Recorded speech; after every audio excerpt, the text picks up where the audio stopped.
while European nobles were eating off wooden plates and relieving themselves in castle courtyards. There was a city in Africa where scholars debated philosophy in marble halls. Gold was so abundant that the emperor literally gave it away to strangers on the street.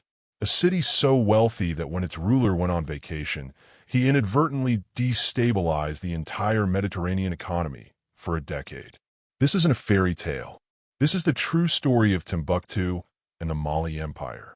A civilization so advanced and prosperous that it would make today's billionaires look trivial. But here's what history often hides. The empire's downfall wasn't caused by war or natural disaster. It was something far more insidious.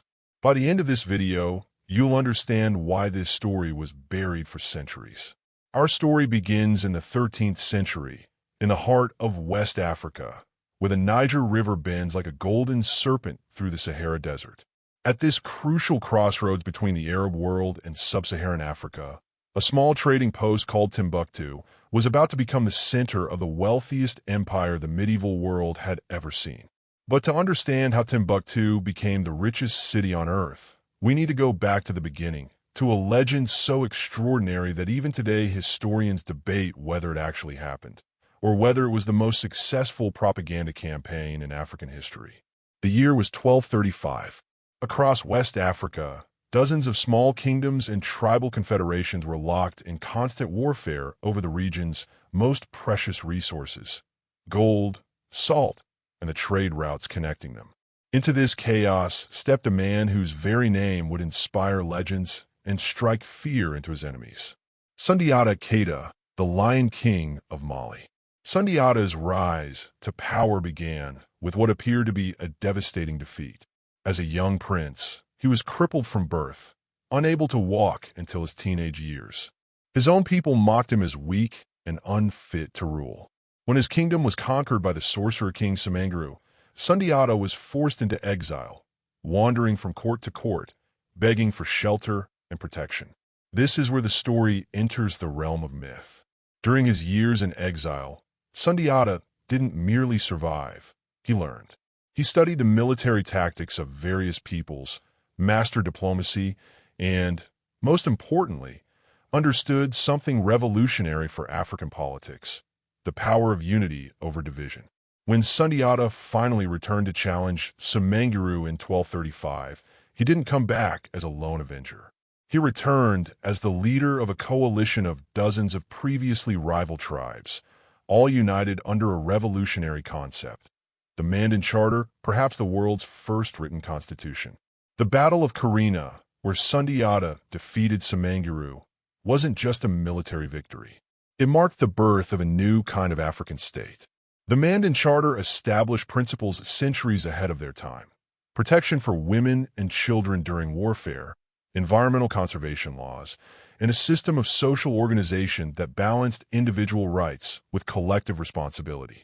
But what truly set Sundiata's empire apart wasn't military conquest or political innovation. He understood something European rulers of the same era could not. True power came not from oppressing your people, but from creating systems that made everyone prosper. Imagine standing on the banks of the Niger River in 1250, 15 years after Sundiata's victory. To the north, the Sahara stretches endlessly.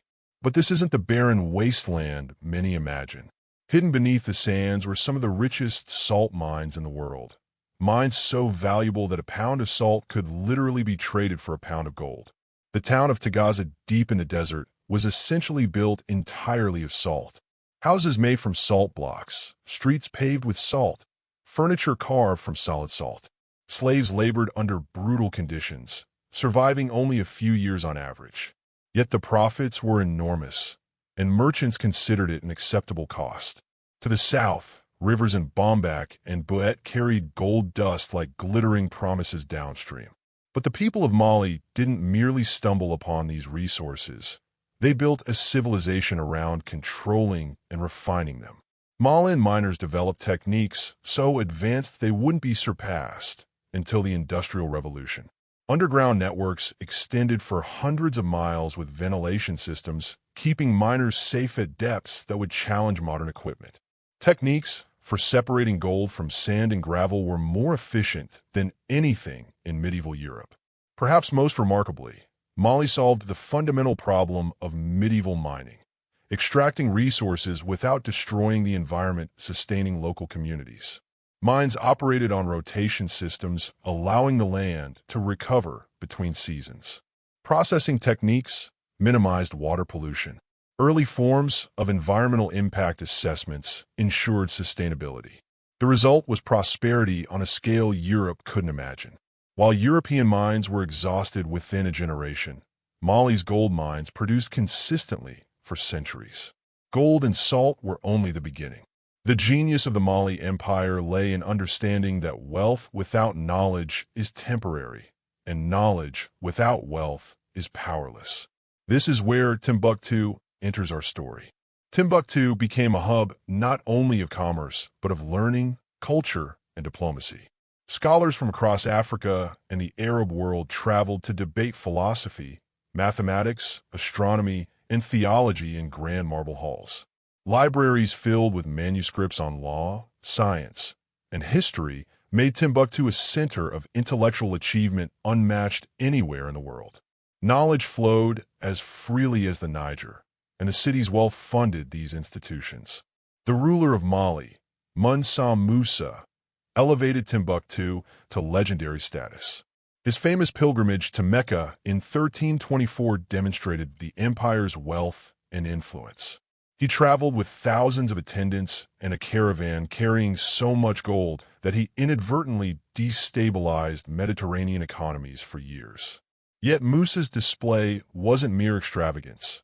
It was strategic. It broadcast the empire's prosperity, attracted scholars, and cemented Mali's role as a global power. What made Mali truly exceptional wasn't just its resources, its armies, or its rulers. It was its vision. The empire created systems that ensured trade flourished, knowledge thrived, and the environment endured. The Mali Empire didn't just extract wealth. It cultivated it, building an infrastructure of culture, law, and governance that sustained prosperity for centuries.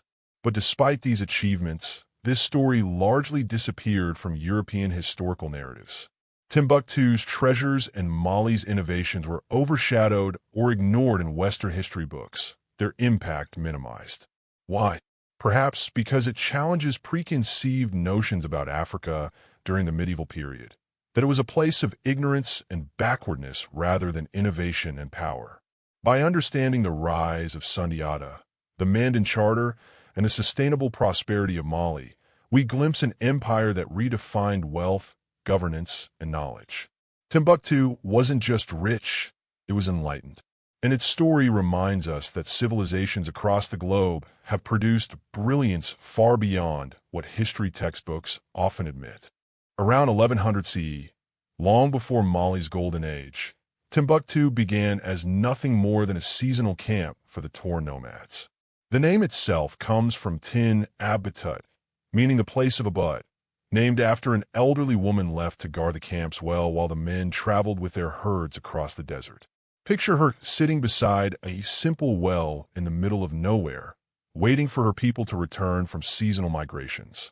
She had no idea that this humble well would become the foundation of one of the most magnificent cities of the medieval world. The location was perfect almost by accident.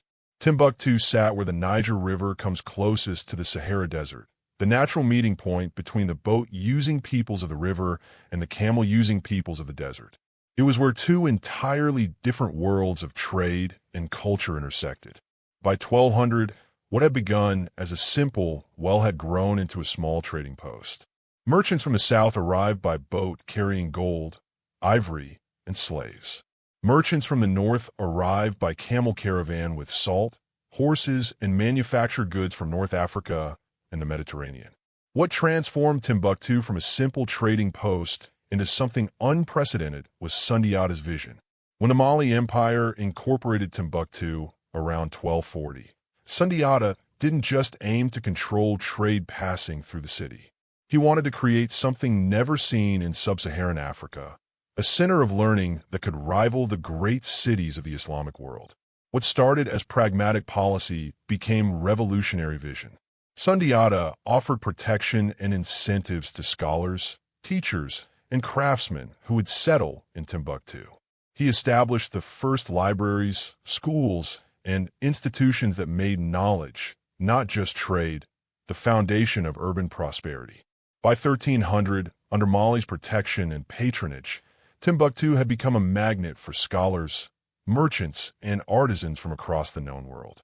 The city's population swelled to over 100,000 residents, larger than London or Paris at the time. But Timbuktu's true brilliance wasn't just its wealth. It was intellectually sophisticated in ways that would shame many modern cities. The University of Sankore, which began as a simple mosque school, had grown into an institution housing over 700,000 manuscripts on subjects ranging from astronomy and mathematics to philosophy and Islamic jurisprudence. What Sundiata and his successors built in Mali wasn't merely a kingdom. It was an economic system so complex it would not be matched until the modern era. While European economies were still based largely on subsistence agriculture and local barter, Mali had developed something resembling a modern market economy. The empire operated multiple currencies simultaneously. Gold dust was used for large transactions and international trade. Cowrie shells from the Indian Ocean served as small change for daily purchases. Salt bars functioned as a store of value for medium-term savings. Most remarkably, Mali had a credit system allowing merchants to operate across thousands of miles without carrying physical wealth. Here's how it worked. A merchant in Timbuktu could deposit gold with a trusted banker and receive a letter of credit.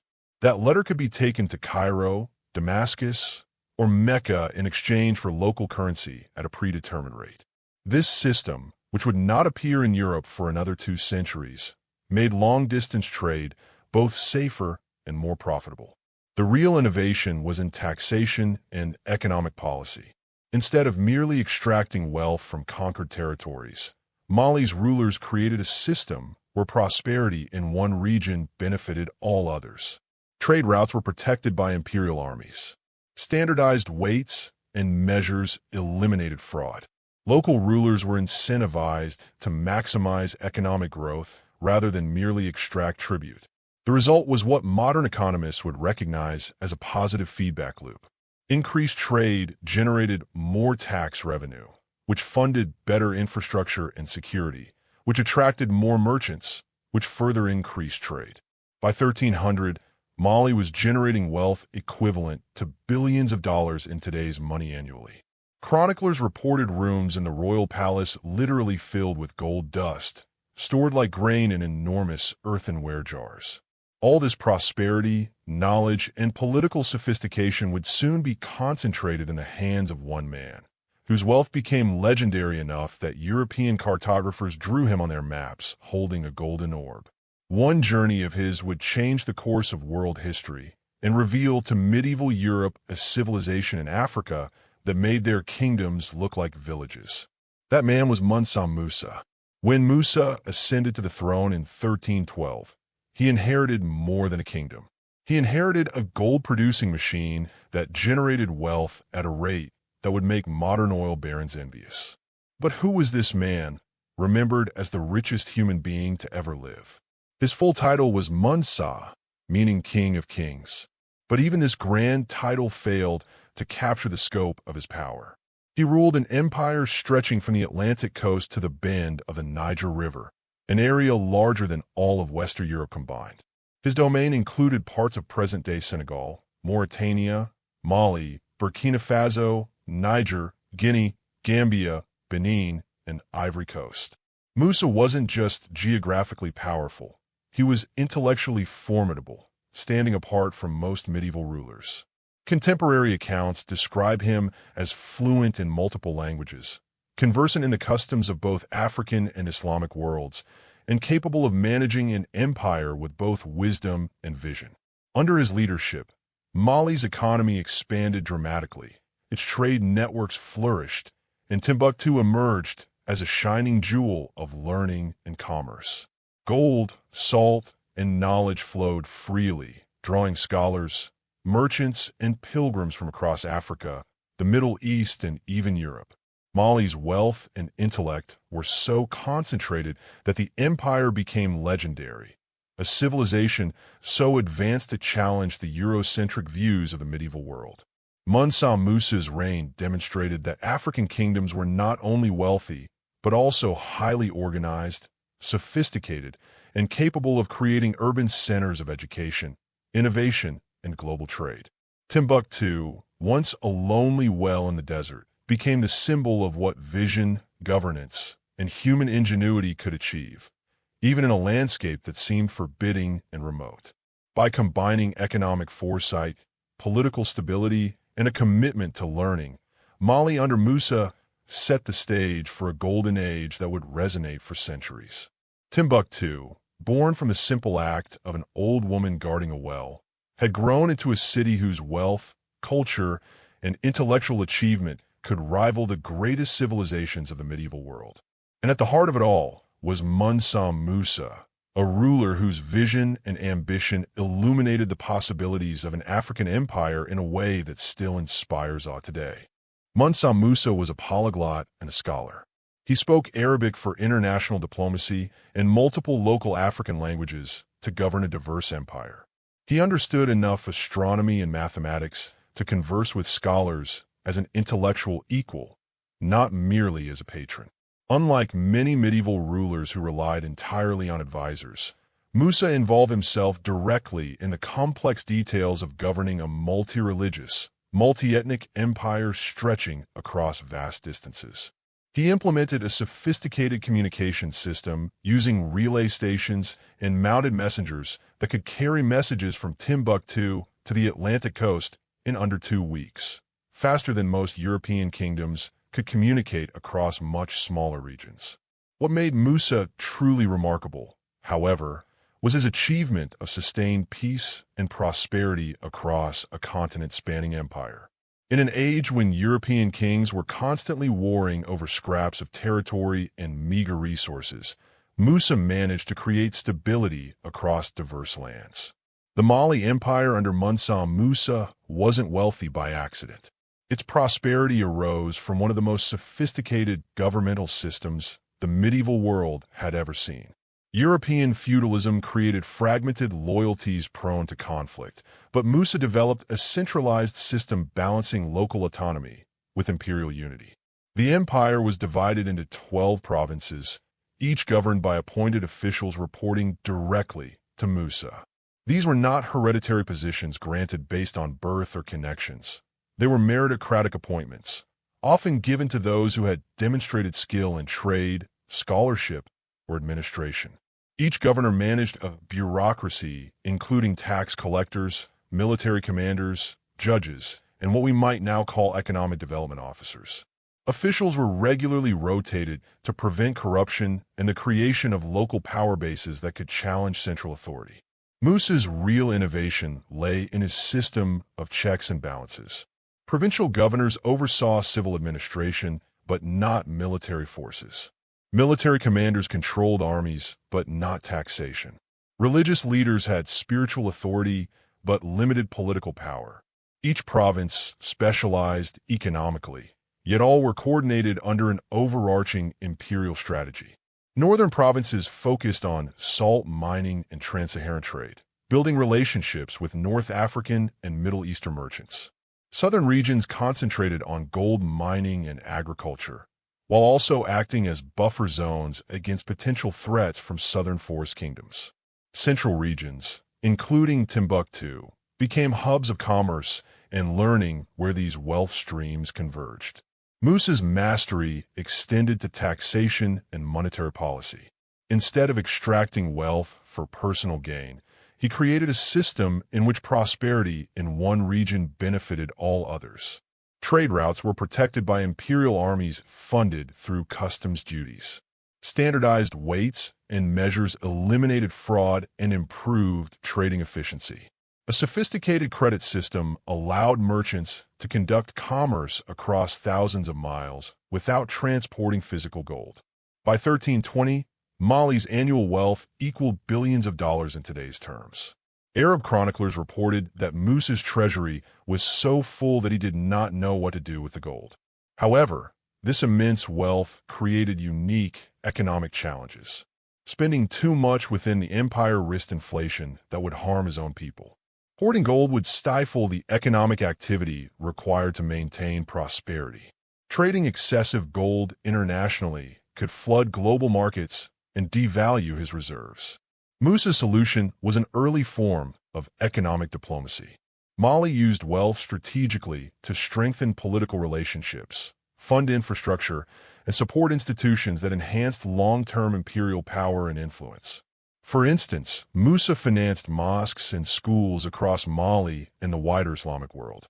These were not mere acts of religious charity, but calculated investments in soft power, establishing networks of influence from Spain to India. He also funded allied rulers and communities across West and North Africa, creating political alliances that reinforced Mali's diplomatic and economic position. Most importantly, Musa invested in human capital. The expansion of Timbuktu's University of Sankore went beyond preserving manuscripts. It created a pool of educated administrators, diplomats, merchants, and specialists capable of managing a highly complex empire. By 1320, Mali had more university-educated administrators per capita than most European kingdoms, allowing it to function efficiently and sustain its unprecedented wealth and stability. Mansa Musa's combination of political foresight, meritocratic administration, economic strategy, and investment in human capital made him not only one of the richest rulers in history, but also one of the most sophisticated statesmen of the medieval world. His achievements in governance, diplomacy, and finance allowed the Mali Empire to thrive in ways unmatched by contemporary European kingdoms and laid a foundation of learning, trade, and stability that resonated far beyond Africa. The empire's diplomatic corps could negotiate in Arabic, multiple African languages, and even some European tongues. Malian merchants traded successfully from Lisbon to Beijing. Yet all of this sophistication, all this economic and political achievement, was about to face its ultimate test. As a devout Muslim, Mansa Musa was required to make a pilgrimage that would risk everything he had built in a single, unprecedented gamble. This brings us to 1324, and to a decision that would make Mansa Musa immortal. The Hajj, the pilgrimage to Mecca, was not just a spiritual duty for him. It was an obligation he had to fulfill at least once in his lifetime. For most medieval rulers, a pilgrimage was a modest affair. A small entourage, a few months' travel, a quiet demonstration of piety. But Musa was not like most rulers. To understand this, we must grasp the significance of medieval pilgrimage. The Hajj was more than a religious journey. It was the ultimate diplomatic and cultural gathering. Muslims from across the known world, rulers, merchants, scholars, and ordinary believers from Spain to Indonesia, converged. For a medieval king, it was the premier networking event. Musa, however, saw something more. He realized that while Mali was fabulously wealthy and sophisticated, much of the world remained unaware of its true power. Arab chroniclers knew gold came from somewhere south of the Sahara, but few understood the political and economic systems behind it. Musa's pilgrimage was not merely religious. It was a calculated demonstration of wealth, influence, and statecraft. It was to be the most expensive publicity campaign in medieval history. Yet even he could not have predicted the consequences his journey would unleash. Preparation alone took 2 years, involving logistics that would challenge a modern government. Musa needed to maintain security and governance while absent for over a year.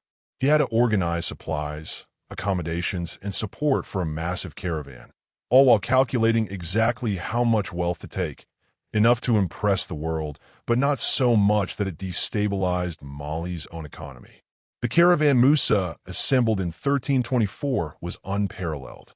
60,000 people traveled with him, including 12,000 slaves dressed in fine silk and carrying golden staffs. The scale of Mali's wealth becomes evident when considering the 80 camels in the caravan, each carrying 300 pounds of gold dust. That adds up to 24,000 pounds of gold, worth over $600 million in today's currency. And that was only the gold intended for spending along the route. Yet the caravan's true value lay not in gold, but in its human capital. Musa brought some of the empire's finest scholars, craftsmen, and artists, displaying Mali's intellectual and cultural sophistication alongside its wealth. When the caravan set out, no one, not even Musa himself, could have predicted that this religious journey would become the most economically disruptive event Europe had ever experienced. Imagine the scene. Early 1324, across the Sahara, a golden river of humanity moves eastward toward Mecca. At the head rides Mansa Musa, but what follows is unprecedented. The caravan stretches for miles across the desert. Contemporary Arab chroniclers describe scenes that seemed legendary. Al-Amari in Damascus noted that the dust kicked up by 60,000 people and animals was visible from the horizon, and the glint of gold from their equipment shone for miles. But the caravan was more than spectacle. It represented the entirety of Malian society, carefully selected to showcase the empire's sophistication. Scholars from Timbuktu's University of Sankore carried manuscripts among the finest in the Islamic world. Master craftsmen, goldsmiths, leatherworkers, architects, textile specialists demonstrated technical expertise wherever the caravan stopped. The 12,000 slaves were extraordinary as well. These were not ordinary captives. Many were skilled artisans or educated administrators. They wore fine silk and brocade, carried golden staffs, and would have been considered highly valuable anywhere else. Musa displayed human capital as a ruler might display military might, demonstrating the empire's strength through talent as well as wealth. The caravan's animals were equally impressive. The 80 gold-laden camels were only part of a much larger herd, including riding camels, pack animals, and dairy camels to provide fresh milk. Horses were Arabian purebreds of unmatched value. Every creature in the procession reflected the empire's resources. Yet the spectacle wasn't limited to scale. Musa flaunted his wealth with a casual, almost effortless grandeur. Servants carried silk umbrellas adorned with golden birds. His personal tent, constructed with precious metals, could host 1,000 people for ceremonial gatherings. Even the horseshoes were made of gold rather than iron. Not from scarcity, but because gold was so abundant that using it on horseshoes was a logical display of power. The pilgrimage demonstrated everything medieval Europe underestimated about Mali. Not only its wealth, but its organization, diplomacy, human talent, and audacity. Musa's journey combined religious devotion, statecraft, and public relations into a single event, broadcasting to the world that Mali was no peripheral kingdom, but a global power on par with any empire of its era. This wasn't mere extravagance. It was strategic. Mansa Musa showed that wealth could be wielded as a tool for influence, for diplomacy, and for recognition. He revealed a level of sophistication in governance, economy, and culture that few outside West Africa could comprehend. And as his caravans slowly crossed deserts, cities, and ports, it left an indelible impression that would echo across continents for generations. By the end of the pilgrimage, Mali's reputation had transformed. News of the gold, the scholars, the artisans, and the organizational prowess traveled across North Africa, the Middle East, and Europe. Economies were affected, trade routes realigned, and perceptions of African civilization forever changed. The story of Mansa Musa and his pilgrimage remains one of the most extraordinary demonstrations of wealth, strategy, and vision in world history. The caravan moved at a stately pace, about 15 miles per day, not because it couldn't move faster, but because Mansa Musa was conducting imperial business along the way. This was no ordinary pilgrimage. It was a royal progress through foreign lands, designed to demonstrate that Mali's power extended far beyond Africa's borders. At every stop, Musa held court, receiving local rulers and merchants, conducting diplomatic negotiations, and gathering intelligence about political and economic conditions across North Africa and the Middle East. By the time the caravan reached Cairo, Musa probably knew more about the Mediterranean world's politics than many of the region's own rulers. The first major stop was Cairo, then the largest city outside China and the economic heart of Mediterranean trade. In July 1324, the city Musa entered was already among the wealthiest on earth, the capital of the Mamluk Sultanate, controlling the trade routes linking Europe, Asia, and Africa. When Musa's procession arrived, Sultan al-Nasir Hassan expected to receive a wealthy African king, paying the customary tribute. What the Sultan did not anticipate was someone potentially wealthier than himself. Their first meeting became legendary, not for confrontation, but for its unprecedented assertion of equality. Foreign rulers were expected to prostrate themselves before the Sultan. Musa refused. As a fellow Muslim, he owed no allegiance to earthly princes, only to Allah. No ruler had ever dared claim equality with a Mamluk sultan in his own capital. The court was stunned. Advisors urged the sultan to treat this as an insult, but Musa followed it with an extraordinary gesture. He began distributing gold to everyone he met. Not small gifts, but massive amounts of pure gold, handed out casually like a modern politician distributing campaign buttons. Contemporary accounts describe the scenes as almost fantastical. Courtiers became wealthy enough to never work again. Musa purchased goods in the markets by paying in gold dust, sometimes 10 times the asking price, simply to demonstrate that negotiation was unnecessary. In the city's mosques, he left donations so immense the religious authorities were uncertain how to handle them. In Cairo's markets, he bought entire inventories of goods, not for need, but to show his unparalleled wealth. But this generosity revealed the full extent of Musa's resources. After weeks of distributing vast sums of gold, he actually ran low on spending money. He borrowed gold from Cairo's merchants at interest rates of 20 to 30% and immediately repaid the loans, effectively paying hundreds of thousands in today's money just to maintain liquidity. The immediate result was inflation on a scale Cairo had never seen.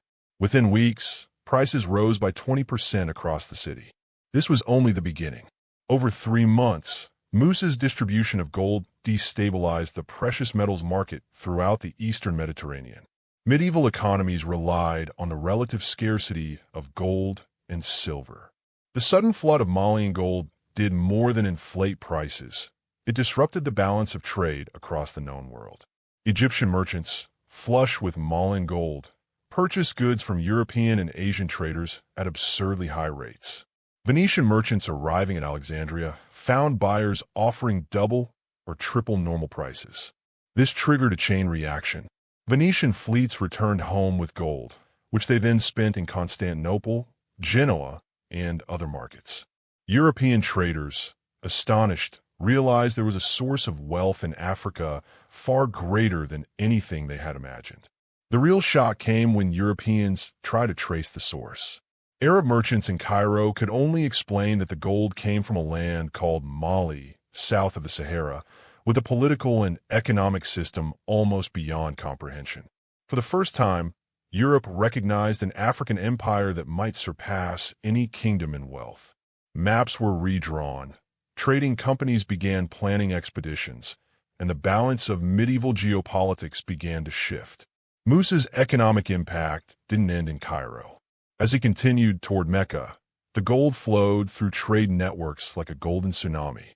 Arab merchants used it to buy spices and silk from Asia, which were then sold to European merchants in exchange for silver, which returned to Africa to purchase more gold. This cycle reshaped international trade relationships for decades. By the time Mansa Musa arrived in Mecca in October 1324, he had achieved something unprecedented. He had announced to the Islamic world that a new power had emerged in Africa. But the Hajj itself was even more significant for Mali's future.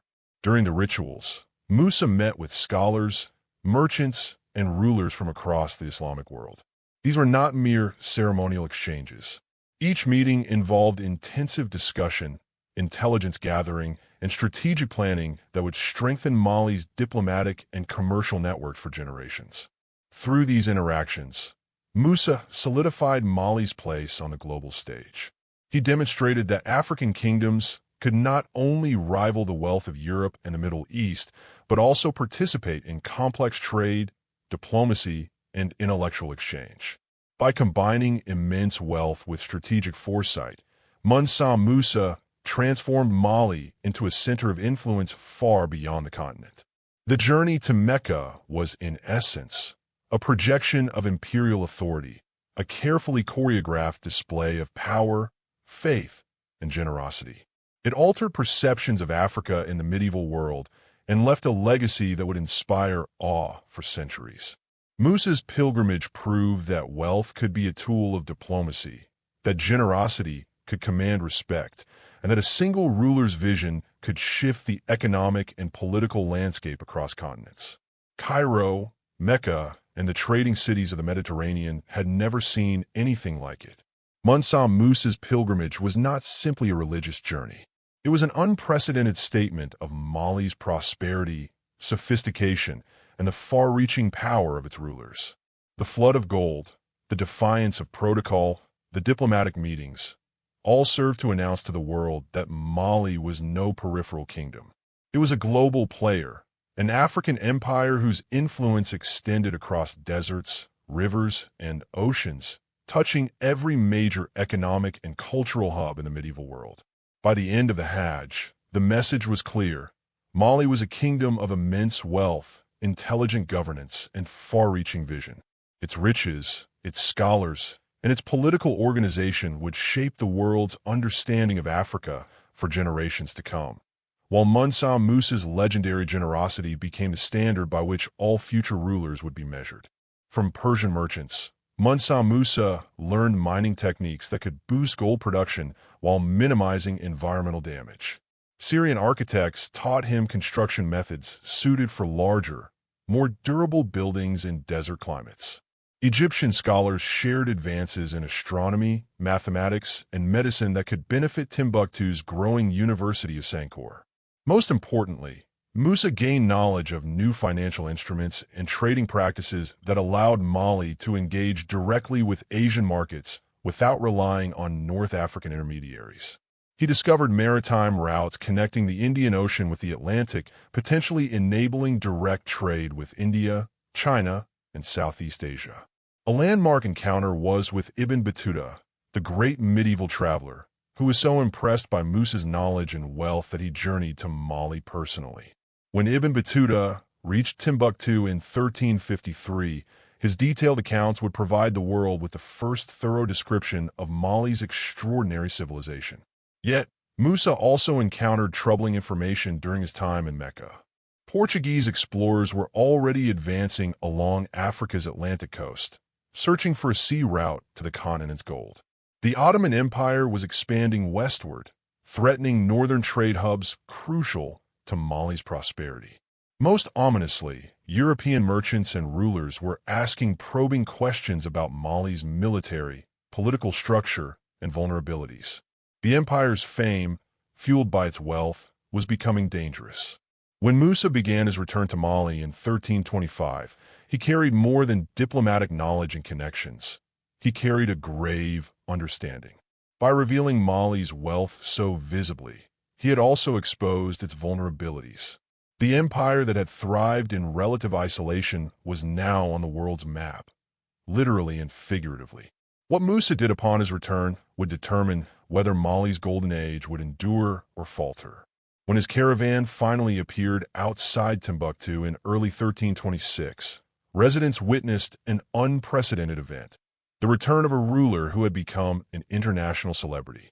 Word of Musa's legendary pilgrimage had spread throughout trade networks, and the empire buzzed with stories of his generosity and the impression he had made across the Islamic world.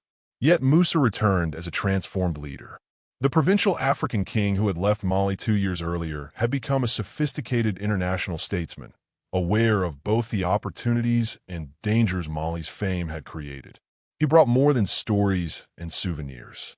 Musa recruited some of the finest architects, scholars, and craftsmen from the Islamic world, offering salaries unmatched by European courts.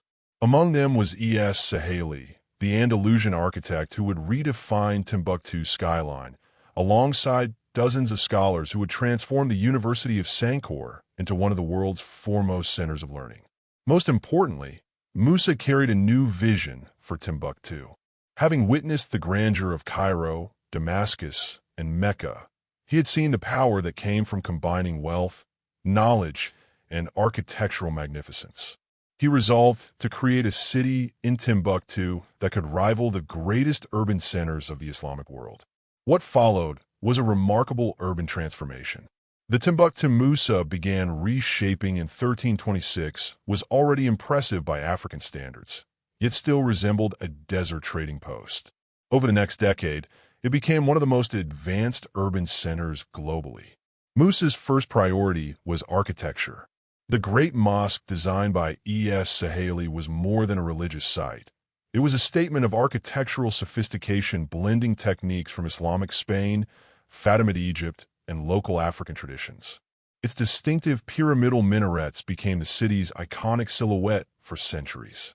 E.S. Saheli's crowning achievement was Musa's palace complex, spanning 12 acres in the city's heart. The palace was not just a residence, but a declaration of imperial power, designed to impress foreign ambassadors and demonstrate Mali's capacity for architectural grandeur comparable to Cairo or Baghdad. The complex included reception halls for thousands of guests, libraries housing tens of thousands of manuscripts, workshops for master craftsmen producing goods for international trade, and living quarters for hundreds of scholars, administrators, and specialists managing the empire's affairs. Yet the true jewel was the expansion of the University of Sankore. Musa invested what would be millions of dollars today to create a center of learning, attracting scholars from as far away as Central Asia and Islamic Spain. Sankore's significance lay not just in preserving knowledge, but in producing new knowledge. The university functioned like a modern research institution. Scholars engaged in original research, debated ideas, and created new works pushing the boundaries of human understanding. Sankore's astronomers developed star charts surpassing anything in Europe, calculated the Earth's circumference with remarkable precision, devised navigation techniques vital for trans-Saharan trade, and built primitive instruments predicting eclipses and planetary movements. Mathematicians devised innovative methods for calculation and measurement essential to architecture, commerce, and administration. Sophisticated accounting systems enabled the Malian government to track tax revenues and expenditures across the vast empire, ensuring efficiency and stability. Through this combination of international expertise, architectural brilliance, and advanced education, Musa transformed Timbuktu into a global hub of wealth, knowledge, and influence, securing Mali's place in history as one of the most remarkable empires of the medieval world.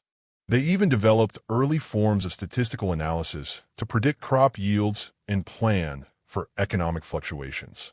Perhaps most remarkable was the work of Timbuktu's historians. They began recording African civilization in meticulous chronicles that challenged Islamic and European assumptions about the continent. These scholars were among the first to systematically transform oral traditions into written histories, preserving knowledge about African societies that might otherwise have been lost. Yet it was in medicine that the scholars of Sankore truly made their mark. They merged Islamic medical knowledge with traditional African healing practices, creating treatments far more effective than those available in medieval Europe. Physicians in Timbuktu performed cataract surgeries, set complex bone fractures, and even provided early forms of psychological counseling, centuries before similar practices appeared in European medicine. The university's library eventually held over 700,000 manuscripts, more books than all of Europe combined at the time. But these weren't simply religious texts or copies of classical works. The collection included original research in astronomy, mathematics, medicine, law, philosophy, and history. It was, in essence, one of the largest repositories of human knowledge anywhere in the medieval world. What Mansa Musa created in Timbuktu during the 1320s and 1330s was unprecedented, an intellectual revolution that transformed not only how knowledge was preserved, but how it was produced and disseminated. Scholars at Sankore weren't merely copying texts. They conducted original research, engaged in debates, and synthesized Islamic scholarship with African traditions and empirical observation. Take Ahmad Baba, one of Sankore's most renowned scholars. He did not limit himself to studying Islamic law. He developed new legal principles designed to address the challenges of governing a multi-ethnic, multi-religious empire. His writings were so influential that they were studied in law schools from Morocco to Egypt. Consider also Mahmoud Kadi, whose astronomical maps guided desert navigation for centuries. Kadi's star charts were so accurate, they became the standard reference for Sahara travelers for over 200 years. Timbuktu also became a hub for the production and trade of books themselves. Scribes and bookbinders produced manuscripts that were not only scholarly but works of art, illuminated with gold ink and bound in fine leather. These texts were traded across the Sahara. A single high-quality manuscript could fetch the equivalent of thousands of dollars today. Wealthy families commissioned custom books as collectors commission art in modern times, turning knowledge itself into a valuable commodity. But this intellectual flowering came at a cost that Mansa Musa could never have foreseen. By 1330, Timbuktu had achieved everything Musa had envisioned. The city was rich, intellectually advanced, and internationally famous. European maps began depicting Mali for the first time, often illustrated as a king holding a golden orb, a symbol of the extraordinary wealth of the African interior. Fame, however, is dangerous. Portuguese explorers funded by Prince Henry the Navigator began systematic voyages along West Africa's coast, seeking a sea route to Mali's gold mines that bypassed North African intermediaries. These missions weren't just for trade, they were intelligence operations. Geographers, linguists, and early anthropologists studied African societies to identify weaknesses that could be exploited. Meanwhile, the Ottoman Empire expanded into North Africa, threatening the northern endpoints of Mali's trade routes. Their aim was not merely to control commerce, but to access the sources of African gold directly. The Moroccans, anticipating European demand, consolidated power to act as intermediaries, preparing for eventual southward expansion across the Sahara. Even within Africa, Mali faced threats. The Songhai people, once vassals for over a century, were asserting independence under ambitious leaders eager to challenge Mali's dominance. Musa realized that the empire's success made a target, yet he also understood that Mali's only defense lay in continued sophistication, technological and intellectual advancement, and integration into the broader medieval economy. Here lies the tragic irony. Every step Musa took to strengthen and protect Mali simultaneously increased its vulnerability. Massive construction projects in Timbuktu drained gold reserves. Recruiting foreign scholars and artisans created a class whose loyalties extended beyond Mali. Integration into international trade made the empire dependent on forces no single ruler could control. Most critically, Mali's centralized state relied on continuous, strong leadership. Administrative systems were so complex they demanded constant attention from the emperor. Diplomatic relationships were deeply personal. Without Musa, these ties risked unraveling. By 1337, after ruling for 25 years, Musa had crafted an empire that was both the most advanced civilization in medieval Africa and one of the most fragile.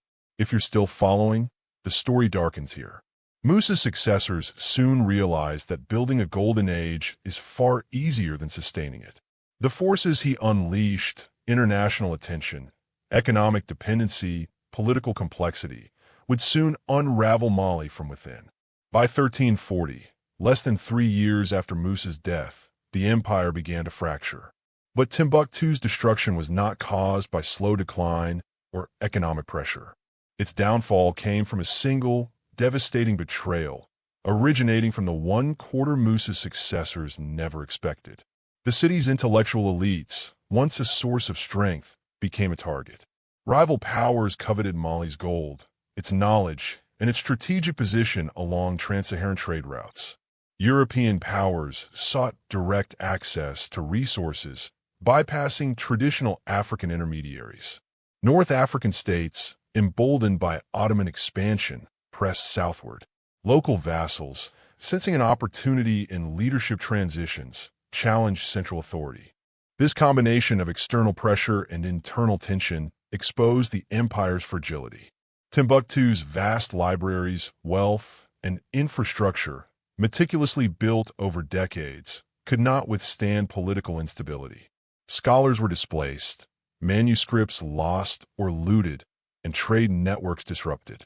The city's international reputation offered little protection against mercenary attacks or opportunistic raids.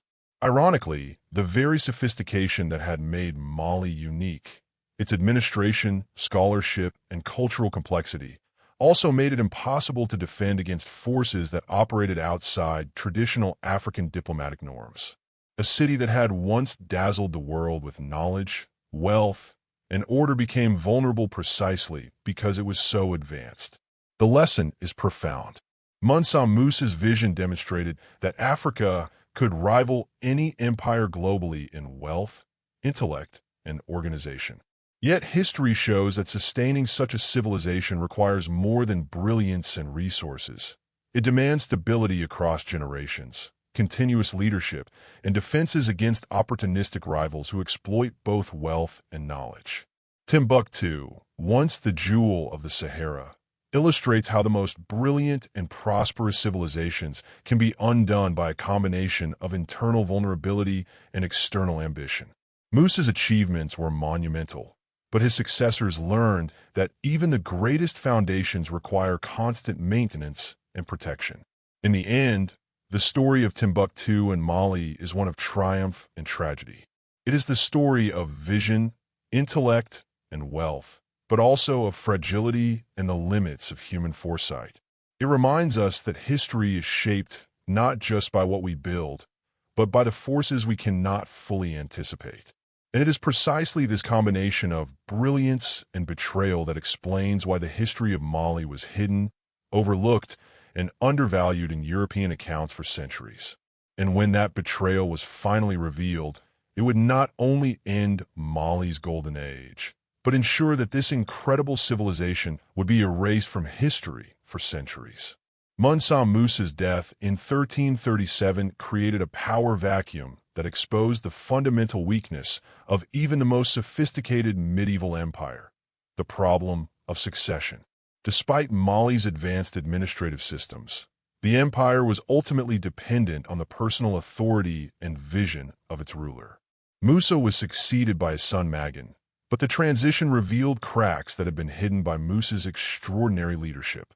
Magan was intelligent and well-educated, yet he lacked his father's political genius and, more critically, his international reputation. Governors in Mali's distant provinces, who had served loyally under Musa, began to test the limits of the new emperor's authority. Tax collection became irregular. Trade disputes that Musa would have resolved with a single decree began to fester into major conflicts. Most ominously, the delicate balance between local autonomy and central control, the foundation of Mali's success, started to unravel. The economic crisis compounded the political one. Musa's lavish spending during his Hajj, combined with massive construction projects in Timbuktu, strained even Mali's enormous gold reserves. The empire that had seemed inexhaustibly wealthy discovered that even the richest mines could be depleted if mismanaged. Magan attempted to maintain his father's policies, but without Musa's personal relationships with international merchants and rulers, Mali became increasingly isolated from the global networks that had fueled its prosperity. The situation worsened when Magan died in 1341 after only 4 years on the throne. He was succeeded by his uncle Suleiman, who was more capable but inherited an empire already showing signs of internal strain. By the 1350s, Mali's geopolitical position had fundamentally changed, largely as a result of Musa's own success in broadcasting the empire's wealth.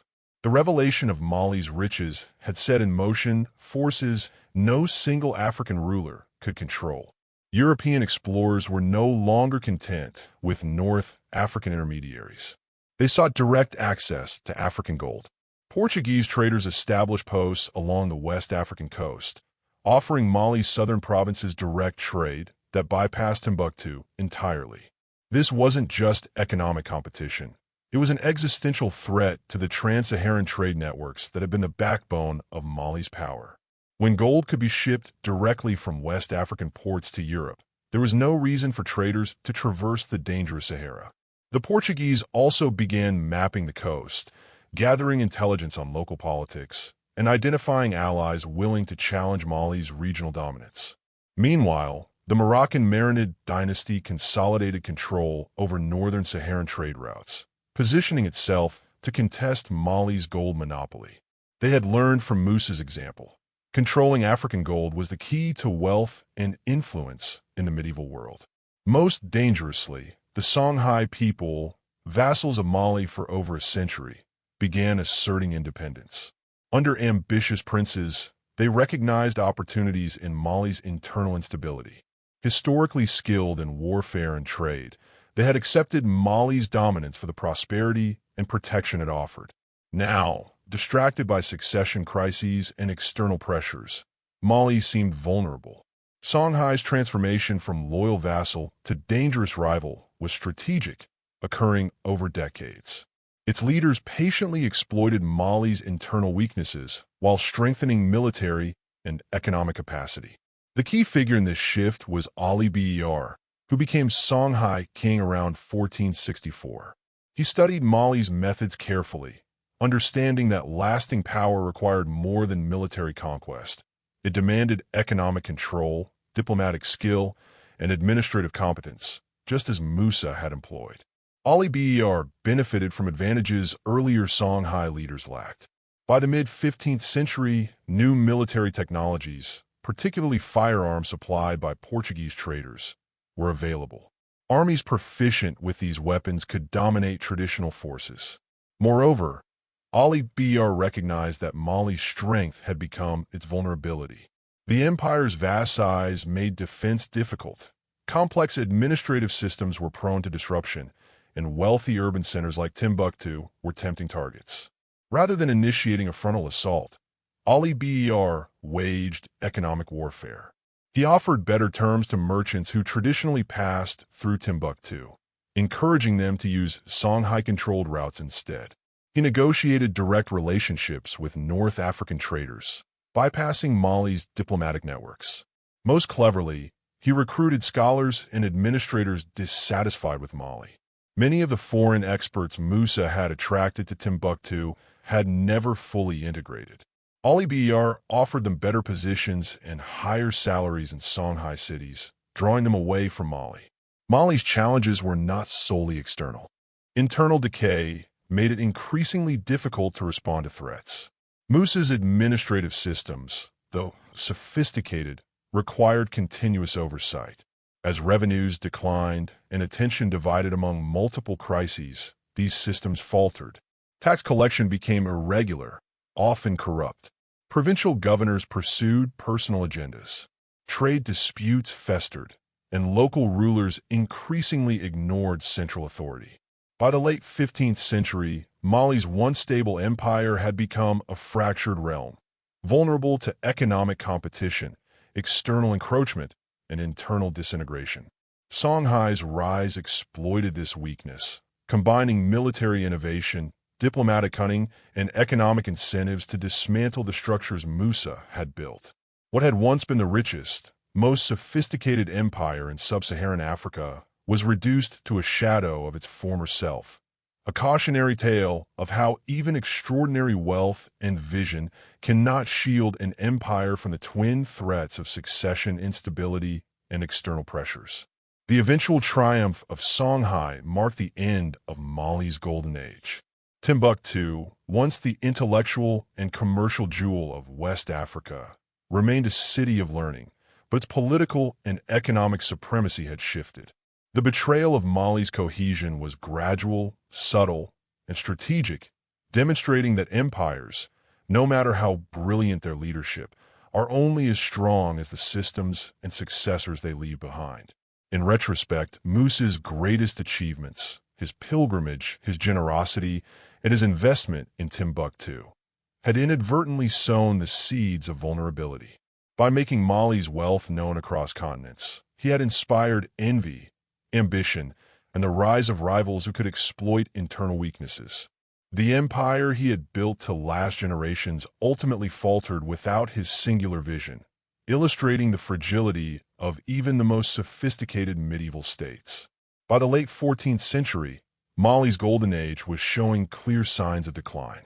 Provincial governors, sensing weakness in the central authority, began retaining more tax revenue for themselves.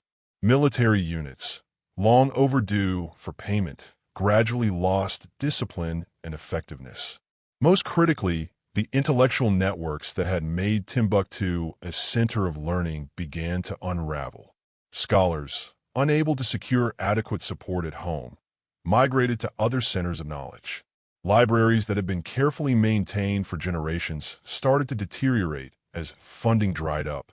The University of Sankore, once the crown jewel of Musa's cultural achievements, began losing its international reputation. Students who had previously traveled from across the Islamic world to study in Timbuktu began choosing universities in Cairo, Cordoba, or Baghdad instead. This intellectual erosion had tangible consequences for governance. Mali's administration relied heavily on university-trained officials to manage its complex systems. As educational standards declined, so too did the quality of bureaucratic management. By 1400, Mali was caught in a vicious cycle. Economic difficulties led to reduced investment in education and infrastructure, which in turn weakened administration and exacerbated financial instability. Observers could see the empire's golden age ending. Ibn Battuta, who had visited Timbuktu during its peak in the 1350s, later noted the early signs of decline. Meanwhile, European merchants, who had once competed fiercely for access to Mali's markets, began seeking alternative sources of African gold. Portuguese explorers succeeded in establishing direct trade with coastal kingdoms. The balance of military power in West Africa also shifted.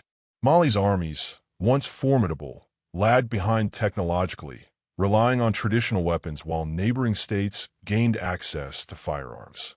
Demographic indicators were equally striking. Timbuktu's population, which had exceeded 100,000 during Musa's reign, had fallen to perhaps 50,000 by 1450.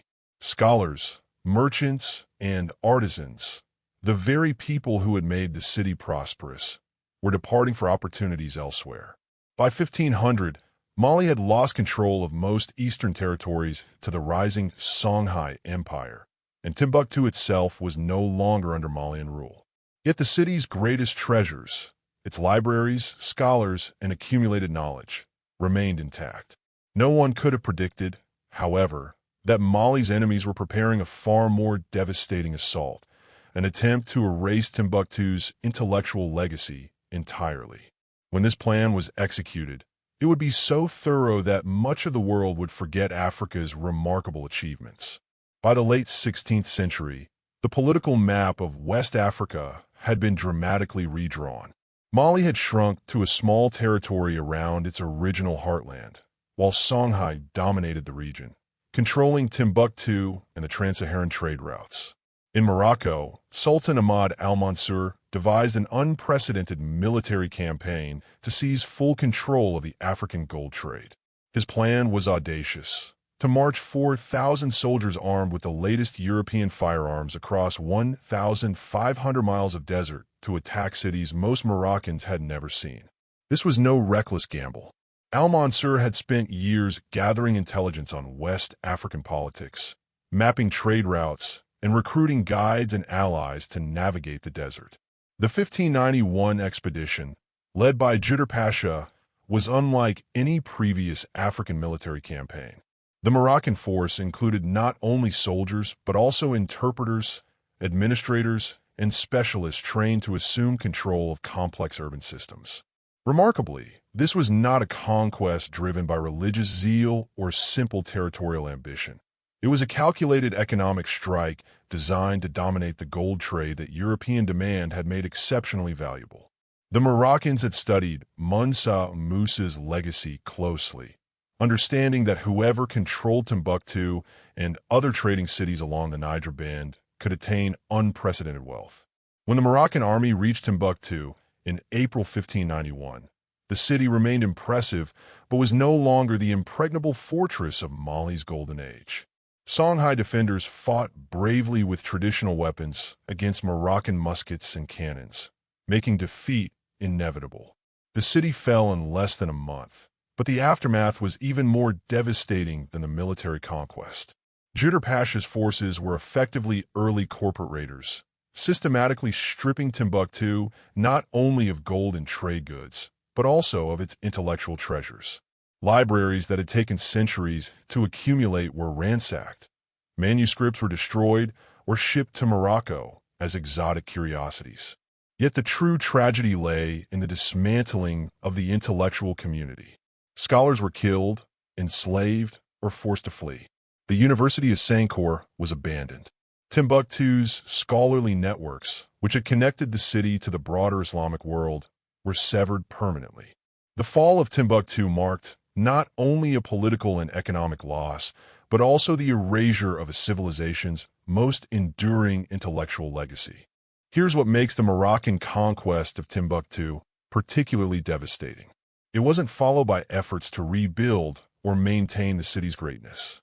Instead, the Moroccans implemented a policy of systematic extraction designed to funnel as much wealth as possible back to Morocco. The sophisticated economic systems that had once made Timbuktu prosperous were dismantled. Trade networks connecting West Africa to the broader world were redirected to benefit Moroccan merchants. Most critically, the intellectual institutions that had made the city famous were abandoned, left to decay.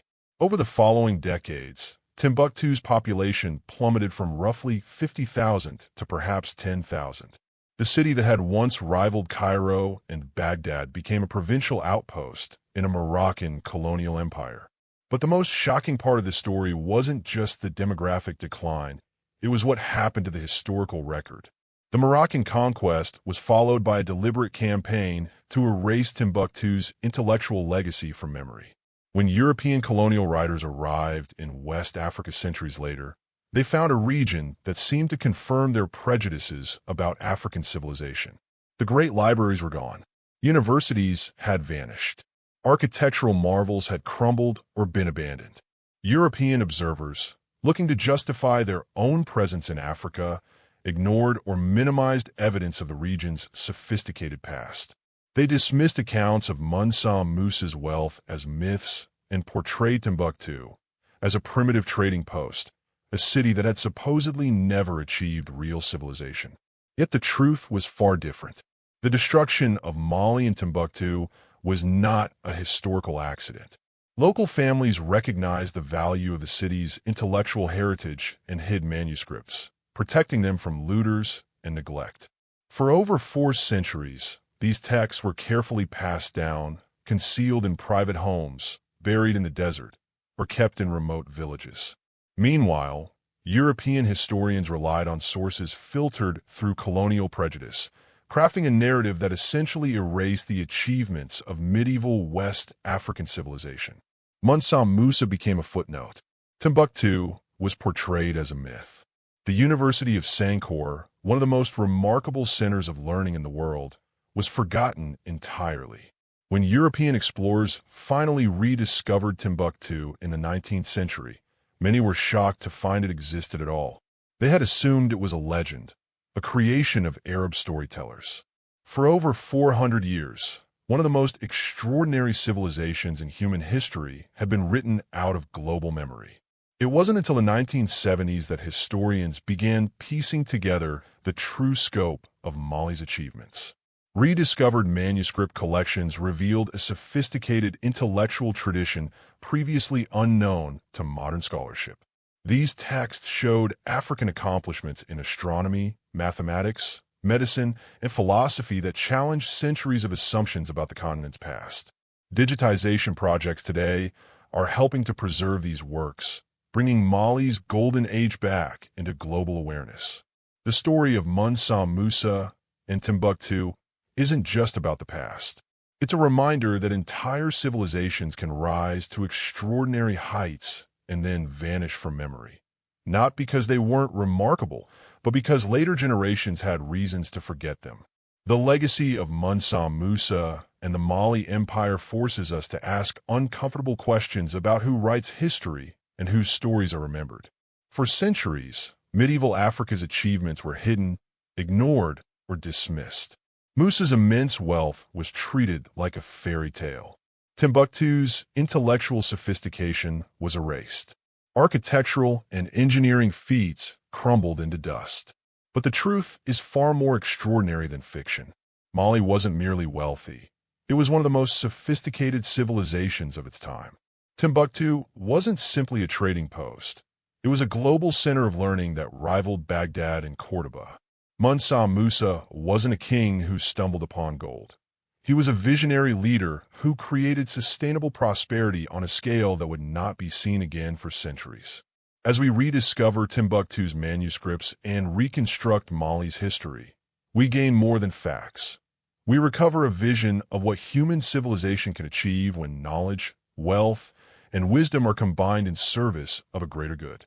The empire fell, but its legacy endures in libraries, universities, and communities dedicated to learning.